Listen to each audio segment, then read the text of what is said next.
ನಮಸ್ಕಾರ. ಇವತ್ತಿನ ಒಂದು ಅವಧಿಯಲ್ಲಿ ನಾವು ಸಮ್ ಫಂಕ್ಷನನ್ನು ಯಾವ ರೀತಿ ಬಳಕೆ ಮಾಡಬಹುದು ಅನ್ನೋದನ್ನು ನೋಡೋಣ. ಇದನ್ನು ನಾನು ನಿಮಗೆ ಎರಡು ರೀತಿಯಲ್ಲಿ ಹೇಳ್ಕೊಡ್ತಾ ಇದ್ದೀನಿ. ಒಂದು ಫಂಕ್ಷನ್ ಮೂಲಕ, ಮತ್ತೊಂದು ಫಾರ್ಮುಲಾ ಮೂಲಕ. ಬನ್ನಿ ಮೊದಲಿಗೆ ಫಂಕ್ಷನ್ ಮೂಲಕ ಹೇಗೆ ನಾವು ಅದನ್ನು ಕಂಡುಹಿಡಿಬೋದು ಅಂತ ನೋಡೋಣ. ಈ ಸಿ ಕಾಲಮಲ್ಲಿರುವಂತಹ ದತ್ತಾಂಶಗಳ ಮೊತ್ತವನ್ನು ನಾವು ಫಂಕ್ಷನ್ ಮೂಲಕ ಯಾವ ರೀತಿ ಕಂಡುಹಿಡಿಯೋದನ್ನು ನೋಡೋಣ. ನಾನಿವಾಗಿಲ್ಲಿ ಈ ದತ್ತಾಂಶಗಳ ಕೆಳಗಡೆ ಒಂದು ಖಾಲಿ ಸೆಲ್ಲಲ್ಲಿ ಇದನ್ನು ನಾನು ಕ್ಲಿಕ್ ಮಾಡ್ತಾ ಇದ್ದೀನಿ. ಇಲ್ಲಿ ನನಗೆ ಈ ದತ್ತಾಂಶಗಳ ಮೊತ್ತ ಬೇಕು. ನಾನು ಡೈರೆಕ್ಟಾಗಿ ಇಲ್ಲಿ ಆಟೋ ಸಮ್ ಅಂತ ಇದೆ, ಇದ್ರ ಮೇಲೆ ಕ್ಲಿಕ್ ಮಾಡಿ. ಕ್ಲಿಕ್ ಮಾಡಿದಾಗ ನೀವು ಇಲ್ಲಿ ಗಮನಿಸ್ಬೋದು ಈ ರೇಂಜ್ ಸೆಲೆಕ್ಟ್ ಆಗಿದೆ. ಅಂದರೆ C3 C11ವರೆಗೂ ಈ ಎಲ್ಲ ದತ್ತಾಂಶಗಳ ಮೊತ್ತ ನನಗೆ ಬೇಕಾಗಿದೆ. ಸೊ ಅದು ಡಿಫಾಲ್ಟಾಗಿ ನಾನು ಸೆಲೆಕ್ಟ್ ಮಾಡ್ಕೊಳ್ಳುತ್ತೆ. ಎಂಟರ್ ಅಂತ ಕೊಡ್ತಾ ಇದ್ದೀನಿ. ಸೊ ಇಲ್ಲಿ ನೀವು ಗಮನಿಸ್ಬೋದು ನೋಡಿ, ಮತ್ತೊಮ್ಮೆ ನಾನು ತೋರಿಸ್ತಾ ಇದ್ದೀನಿ. ನನಗೆ ಈ ಡಿ ಕಾಲಮಲ್ಲಿರುವಂತಹ ದತ್ತಾಂಶಗಳ ಮೊತ್ತ ನನಗೆ ಬೇಕು. ಅದರ ಕೆಳಗಡೆ ಕೊನೆಯ ದತ್ತಾಂಶದ ಕೆಳಗಿನ ಸೆಲ್ಲಲ್ಲಿ ನಾನು ಕ್ಲಿಕ್ ಮಾಡ್ತಾ ಇದ್ದೀನಿ, ಎಂಟಿ ಸೆಲ್ಲಲ್ಲಿ. ನಂತರ ಆಟೋಸಮ್ ಅಂತ ಆಟೋಸಮ್ ಮೇಲೆ ನಾನು ಕ್ಲಿಕ್ ಮಾಡಿದಾಗ ಅದು ಫಂಕ್ಷನನ್ನು ತೆಗೆದುಕೊಳ್ಳುತ್ತೆ. ಆನಂತರ ಆ ರೇಂಜನ್ನು ಕೂಡ ನಿಮ್ಗೆ ತೋರಿಸ್ತಾ ಇದೆ, ಎಲ್ಲಿಂದ ಈ ಎಲ್ಲ ದತ್ತಾಂಶಗಳನ್ನು ನಾನು ಕೂಡಿಸ್ತಾ ಇದ್ದೀನಿ ಅಂತ ಅದು ತೋರಿಸ್ತಾ ಇದೆ. ಸೊ ನಿಮ್ಗೆ ಒಪ್ಪಿಗೆ ಇದ್ದರೆ ಎಂಟರ್ ಅಂತ ಕೊಡಿ. ಸೊ ಮೊತ್ತ ಇಲ್ಲಿ 186 ಆಯಿತು. ಇವಾಗ ನೀವು ಪುನಃ ಪ್ರತಿಯೊಂದು ಕಾಲಮಿಗೂ ಈ ರೀತಿ ಮಾಡುವ ಅವಶ್ಯಕತೆ ಇಲ್ಲ. ನೀವೇನು ಮಾಡ್ಬೋದು, ಇದು ಇವಾಗಲೇ ಒಂದು ಫಂಕ್ಷನನ್ನು ತೆಗೆದುಕೊಂಡ್ಬಿಟ್ಟಿದೆ. ಇಲ್ಲಿ ನೀವು ಇದು ದೊಡ್ಡ ಡಾಕ್ಟರ್ ಸಿಂಬಲ್ ಆಯಿತು ಪ್ಲಸ್ಸು. ಈ ಮೂಲೆಯಲ್ಲಿ ನೀವು ನಿಮ್ಮ ಕರ್ಸರನ್ನು ತಂದಾಗ ಕಪ್ಪದಾಗಿರುವಂಥ ಚಿಕ್ಕ ಡಾಕ್ಟರ್ ಸಿಂಬಲ್ ಬರುತ್ತೆ. ಅದನ್ನು ಲೆಫ್ಟ್ ಪ್ರೆಸ್ ಮಾಡಿ ಈ ಥರ ನೀವು ಡ್ರ್ಯಾಗ್ ಮಾಡಿದ್ರೆ ಪಕ್ಕದಲ್ಲಿರುವಂತಹ ಕಾಲಮ್ಗೂ ಕೂಡ ಈ ಒಂದು ಫಾರ್ಮುಲಾ ಅಪ್ಲೈ ಆಗುತ್ತೆ. ಸೊ ಎಷ್ಟಿರುತ್ತೋ ನೀವು ಈ ರೀತಿ ಇದನ್ನು ಡ್ರ್ಯಾಗ್ ಮಾಡ್ತಾ ಹೋದರೆ ಎಲ್ಲ ಕಾಲಮ್ಸ್ಗಳಿಗೂ ಕೂಡ ಅದು ಅನ್ವಯ ಆಗ್ತಾ ಹೋಗುತ್ತೆ. ನೋಡಿ, ನಾನಿಲ್ಲಿ ಇವಾಗ ಒಂದು 5 ಮತ್ತು 4 ಕೊಡ್ತಾ ಇದ್ದೀನಿ. ಗಮನಿಸ್ಬೋದು ಇಲ್ಲಿ 9 ಅಂತ ಬರ್ತಾ ಇದೆ. ಸೊ ನೀವು ಡ್ರ್ಯಾಗ್ ಮಾಡುವುದರ ಮೂಲಕ ಫಾರ್ಮುಲಾನ ಪ್ರತಿಯೊಂದು ಸೆಲ್ಲಿಗೂ ಇಲ್ಲಿ ಅಪ್ಲೈ ಮಾಡ್ತಾ ಇದ್ದೀರಾ.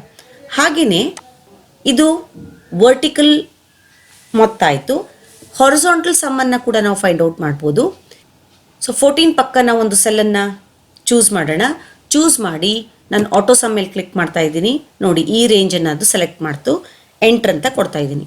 ಸೊ ಎಂಟರ್ ಅಂತ ಕೊಟ್ಟು ನಾನು ನೆಕ್ಸ್ಟ್ ಇದೇ ಸೇಮ್ ಇಲ್ಲೆಲ್ಲ ಕೆಳಗಡೆ ಅಪ್ಲೈ ಆಗಬೇಕು ಅಂದರೆ ನಾನು ಏನು ಮಾಡ್ತೀನಿ, ಈ ಫಂಕ್ಷನ್ ಮೇಲೆ ಅಂದರೆ ಫಸ್ಟ್ ಸೆಲ್ ಮೇಲೆ ಕ್ಲಿಕ್ ಮಾಡಿ ಆ ಚಿಕ್ಕ ಡಾಕ್ಟರ್ ಸಿಂಬಲ್ ಬರೋವರೆಗೂ ನಾನು ನನ್ನ ಕರ್ಸರನ್ನು ಡ್ರ್ಯಾಗ್ ಮಾಡಿ ಅಲ್ಲಿಂದ ಇದನ್ನು ಕೆಳಗಡೆ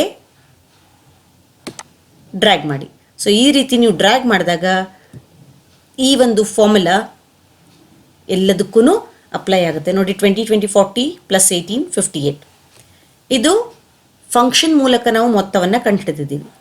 ಹಾಗೆಯೇ ನಾವು ಫಾರ್ಮುಲಾ ಮೂಲಕ ಯಾವ ರೀತಿ ಮೊತ್ತವನ್ನು ಕಂಡುಹಿಡಿಬೋದು ಅನ್ನೋದನ್ನು ನೋಡೋಣ. ಸೊ ಇವಾಗಿದ್ದು ಮ್ಯಾಥ್ಸು, ಸೈನ್ಸು, ಸೋಷಲ್ಲು, ಇಂಗ್ಲೀಷು ಈ 4 ವಿಷಯಗಳ ಅಂಕಗಳಾಗಿರಲಿ, ಈ ಅಂಕಗಳ ಮೊತ್ತವನ್ನು ನಾನು ಕಂಡುಹಿಡಿಬೇಕಾಗಿದೆ. ಅದಕ್ಕಾಗಿ ನಾನೇ ಒಂದು ಫಾರ್ಮುಲಾವನ್ನು ಸಿದ್ಧಪಡಿಸಬೇಕಾಗಿದೆ. ಹಾಗಾದರೆ ಆ ಫಾರ್ಮುಲಾ ಹೇಗೆ ಸಿದ್ಧಪಡಿಸೋದು ಅನ್ನೋದನ್ನು ನೋಡೋಣ. ನಾನು ಇಲ್ಲಿವಾಗ = ಹಾಕ್ತಾ ಇದ್ದೀನಿ. ಯಾವುದೇ ಫಾರ್ಮುಲಾ ನೀವು ಟೈಪ್ ಮಾಡಬೇಕು ಅಂದರೆ ಮೊದಲಿಗೆ = ಹಾಕಲೇಬೇಕು. = ಹಾಕಿ ನೀವೇನು ಮಾಡಬೇಕು, ಈ ಎಲ್ಲ ಇಲ್ಲಿ ನೀವು 18 20 + 22 + 14 + 54 ಅಂತ ಕೊಟ್ಟರೆ ಆ ದತ್ತಾಂಶಗಳ ಮೊತ್ತವನ್ನು ಮಾತ್ರ ಅದು ತೆಗೆದುಕೊಳ್ಳುತ್ತೆ. ಇನ್ ಕೇಸ್ ನೀವು ಏನಾದರೂ ಮಾರ್ಕ್ಸ್ ಚೇಂಜ್ ಮಾಡಿದ್ರೆ ಅಲ್ಲಿ ಯಾವುದೇ ಬದಲಾವಣೆ ಆಗೋದಿಲ್ಲ. ನೀವು ಮಾರ್ಕ್ಸ್ ಚೇಂಜ್ ಮಾಡಿದಾಗ ಇಲ್ಲಿ ಯಾವುದಾದ್ರೂ ಒಂದು ಮಾರ್ಕ್ಸನ್ನು ಚೇಂಜ್ ಮಾಡಿದ್ರೆ ಮೊತ್ತದಲ್ಲೂ ಕೂಡ ಬದಲಾವಣೆ ಆಗಬೇಕು ಅಂದರೆ ನೀವು ಇಲ್ಲಿ ಸೆಲ್ ಅಡ್ರೆಸ್ಸನ್ನೇ ಟೈಪ್ ಮಾಡಬೇಕಾಗತ್ತೆ. ನೋಡಿ, ಇವಾಗ ನಾನು ಅದನ್ನ ಎರಡು ತೋರಿಸ್ತಾ ಇದ್ದೀನಿ.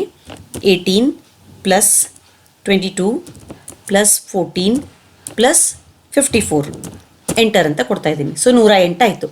ಇವಾಗ ನಾನು ಇದು 18 ಬದಲಾಗಿ ನಾನು 20 ಅಂತ ಕೊಟ್ಟರೆ ಇದು 108 ಇರುತ್ತೆ. ಕಾರಣ ಇಲ್ಲಿ ನಾನು ತೆಗೆದುಕೊಂಡಿರುವಂಥ ದತ್ತಾಂಶಗಳು ಫಿಕ್ಸ್ ಆಗಿದೆ, ಇದು ಚೇಂಜ್ ಆಗೋದಿಲ್ಲ. ಆದರೆ ಇದರ ಬದಲಾಗಿ ನಾನು ಫಾರ್ಮುಲಾ ಕೊಟ್ಟರೆ ಏನಾಗುತ್ತೆ ನೋಡಿ, = ಇವಾಗ ಈ ಸೆಲ್ಲನ್ನು ಕ್ಲಿಕ್ ಮಾಡ್ತಾ ಇದ್ದೀನಿ. ಸೊ ಈ ಸೆಲ್ಲಿನ ಅಡ್ರೆಸ್ ಏನು, C3. ಇಲ್ಲಿ ನೀವು ಗಮನಿಸ್ಬೋದು C3 ಪ್ಲಸ್ ನೆಕ್ಸ್ಟ್ ಸೆಲ್ಲನ್ನು ನಾನು ಚೂಸ್ ಮಾಡ್ತಾ ಇದ್ದೀನಿ. ಅದರ ಮೇಲೆ ಕ್ಲಿಕ್ ಮಾಡಿ ಪ್ಲಸ್ ಅದರ ನೆಕ್ಸ್ಟ್ ಸೆಲ್ಲನ್ನು ಕ್ಲಿಕ್ ಮಾಡಿ ಪ್ಲಸ್ ಯಾವ್ದ್ಯಾವ್ದು ಬೇಕೋ ಅದನ್ನು ಮಾತ್ರ ನೀವು ಸೆಲೆಕ್ಟ್ ಮಾಡ್ಬೋದು. ಸೊ ಈ 4 ಸೆಲ್ಗಳನ್ನು ನೋಡಿ, ಇಲ್ಲಿ ಮೇಲೆ ನೀವು ಗಮನಿಸ್ಬೋದು C3 + D3 + E3 + F3 ಮುಗಿದ್ರೆ ನೀವು ಎಂಟ್ರ್ ಅಂತ ಕೊಡಿ. ಸೊ ಎಂಟ್ರ್ ಅಂತ ಕೊಟ್ಟರೆ 112 ಆಯಿತು. ಇವಾಗ ನೋಡಿ, ಇದನ್ನು ನಾನು 14 ಇರೋದನ್ನು 24 ಮಾಡ್ತಾ ಇದ್ದೀನಿ. 24 ಮಾಡಿದ್ರೆ ಇಲ್ಲಿ ಮೊತ್ತದಲ್ಲಿ ಬದಲಾವಣೆ ಆಗಿರೋದನ್ನು ನೀವು ಕಾಣ್ತೀರಾ. ಸೊ ಇದನ್ನು ನಾನು ಇದೇ ಫಾರ್ಮುಲಾನ ಇಲ್ಲಿ ಕೆಳಗಡೆ ಡ್ರ್ಯಾಗ್ ಮಾಡಿದ್ರೆ ಇದೆಲ್ಲದಕ್ಕೂ ಕೂಡ ಇದು ಅಪ್ಲೈ ಆಗುತ್ತೆ. ಸೊ ಈ ರೀತಿ ನೀವು ಫಾರ್ಮುಲಾನ ಹಾಕಿ ಮೊತ್ತವನ್ನು ಕಂಡುಹಿಡಿಬೋದು. ನೀವು ಇನ್ ಕೇಸ್ ಯಾವುದಾದ್ರೂ ಮೈನಸ್ ಮಾಡಬೇಕು ಅಂತ ಇದ್ದರೆ ಇಲ್ಲಿ ನೀವು ಪ್ಲಸ್ಸು, ಮೈನಸ್ಸು, ಇಂಟು, ಡಿವಿಷನ್, ನಿಮ್ಗೆ ಯಾವ ರೀತಿ ಫಾರ್ಮುಲಾ ಬರಿಬೇಕಾಗಿದೆಯೋ ಆ ರೀತಿ ಫಾರ್ಮುಲಾನ ನೀವು ಬರಿಬಹುದು. ಆದರೆ ಇಲ್ಲಿ = ಹಾಕೋದು ಮಾತ್ರ ಕಡ್ಡಾಯ. ಮತ್ತೆ ಭೇಟಿಯಾಗೋಣ. ಧನ್ಯವಾದಗಳು.